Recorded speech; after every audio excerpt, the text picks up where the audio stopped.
விஜயின் கரூர் பொதுக்கூட்ட விபத்தில் இருந்து இன்னும் தமிழ்நாடு மீளவில்லை. விபத்துக்கான காரணம் குறித்து பல்வேறு வகையில் விசாரணைகள் நடந்துட்டு வருது.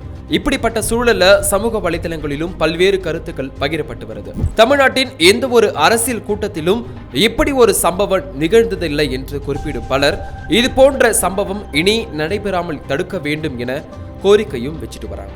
அரசியல் பிரச்சனைகளை தாண்டி மனித உயிர்களுக்கு மதிப்பளிக்க வேண்டிய கட்டாய காலத்தில் நாம இருக்கிறோம்னு குறிப்பிடும் சிலர் நடிகர்களை காண கூட்டம் கூடுவது தவறில்லை, ஆனா சூழலின் தன்மை அறிஞ்சு செயல்பட வேண்டும்னு அறிவுறுத்துறாங்க. குறிப்பா பெண்கள், குழந்தைகள் இறந்ததை தான் பலரால ஏற்க முடியல.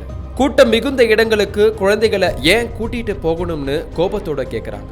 இன்னொரு பக்கம் ஆளும் கட்சி இதனை சரியா கையாளலன்னு அரசியல் கட்சிகள் குற்றம் சொல்றாங்க. கூட்டத்திற்கான பாதுகாப்பை அரசு செய்யலன்னு சொல்லும் அண்ணாமலை விஜய்க்கு இதுல பொறுப்பு இருக்கிறது அப்படின்னு குறிப்பிட்டிருக்காரு.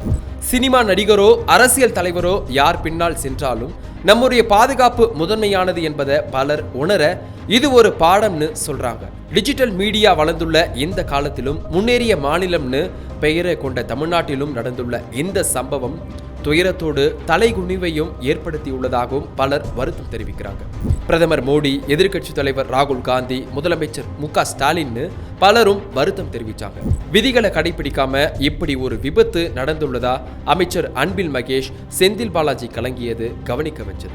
நடிகர்கள் விஷால், சத்யராஜ், ஜி.வி. பிரகாஷ், சூரி, கார்த்தி, வடிவேலு, நடிகை ஓவியா, கவிஞர் வைரமுத்து, இயக்குநர்கள் பார்த்திபன், மாரி செல்வராஜ் ஆகியோர் நடந்த சம்பவம் அதிர்ச்சி அளிப்பதாகவும் குறிப்பிட்டிருக்காங்க.